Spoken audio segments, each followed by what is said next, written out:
Oh my goodness, this is so dystopian and terrifying. Okay, so there's this company called Roblox, right? I'm not a gamer, so like I don't know anything about video games. I have never heard of this before, but I do often get updates from More Perfect Union because labor unions are the future. Let's go. But anyways, so they had this like mini documentary. They just posted it a day ago. It's super fascinating, but like very, very scary and dystopian.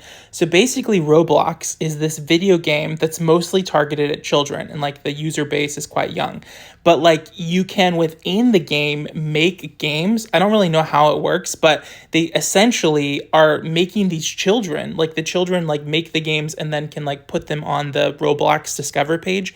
But it's like they're exploiting child labor. Like it's crazy. So the documentary talks about how there's like this thing that's like a Discover page of all the different games that these children have made.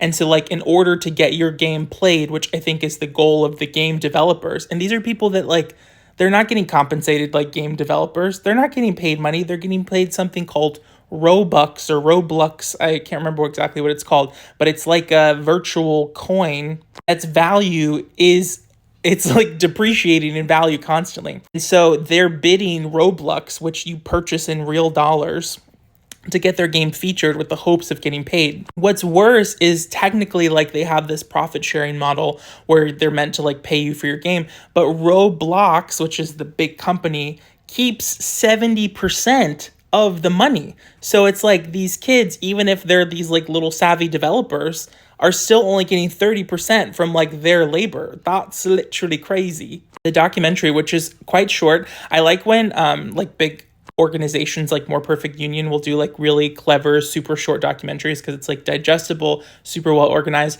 But anyways, they talked about how in old factory and like mining towns, they used to do this similar scheme that is now no longer allowed in the US, where they would give you, instead of like US dollars or like the currency of like where you live, you would get like a factory currency that could only use at like certain stores in the factory town, thereby like keeping you under total control of these like factory overlord people.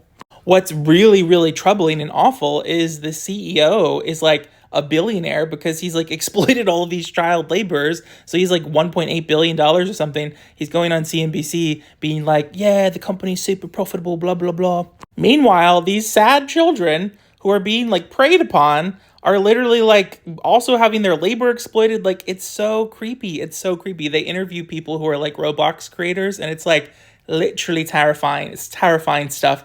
How is this like, why is there no regulation? But as the documentary people pointed out, like they are the main owners in this space. They have no big competitors, so they have no regulation. They have no like incentive to regulate. Also, what's very, very creepy and horrifying is Popbase just reported, literally like minutes ago, they just reported this, that they're introducing like a dating service, which is like, this is disgusting. Like this company needs to be disbanded because its primary user base is like kids. So like, why the hell?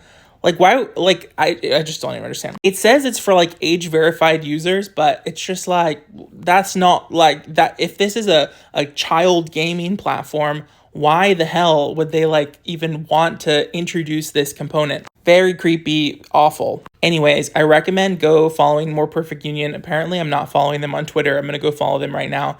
They're a really cool organization. They do so much stuff like updating you about labor unions, labor rights struggles, and also like labor exploitation. And some of they're kind of like investigative reporters in a way, and they do these like investigative documentaries.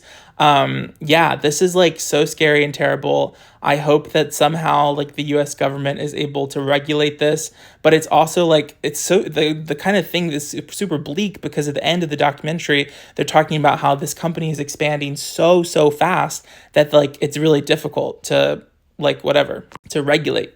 Damn, scary times. Like this is awful.